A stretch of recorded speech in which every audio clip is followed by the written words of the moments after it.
Et donc c'est à partir de là qu'on constate que dans un certain nombre de conférences, parce qu'on a des ateliers parallèles qui sont mis en place, et elle a lieu à Rabat et à Casablanca, on a remarqué un certain nombre de pics, de stigmatisation par rapport à l'islam qui ne peuvent pas être laissés sans réaction. Et on n'a pas vraiment eu de réaction sur place vu qu'on avait une sorte de courant unilatéral, c'est-à-dire on avait une seule vision des choses qui étaient présentées. Par exemple, une dame qu'on a présentée comme étant une philosophe d'origine marocaine qui habite à Paris,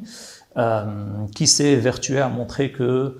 par exemple, Tabari était le plus grand philosophe. Alors dans ce genre de cas, le plus grand plutôt exégète. Dans ce genre de cas, la grandeur de ces exégètes n'apparaît que quand il s'agit de les descendre ou de descendre ce qu'ils représentent. Dans son livre, Invité au viol, par exemple, des femmes, genre de choses qu'on peut bien évidemment pas accepter, surtout qu'elle n'a pas été étayée par des preuves. Et ce genre de choses est proféré sans aucun contrôle. D'autres éléments qui ont été présentés par cette même dame, qui était présente au sein de l'édition, c'est dire des choses comme le fait que notre langue est une langue archaïque, la langue arabe est une langue archaïque, ou encore que le fiqh,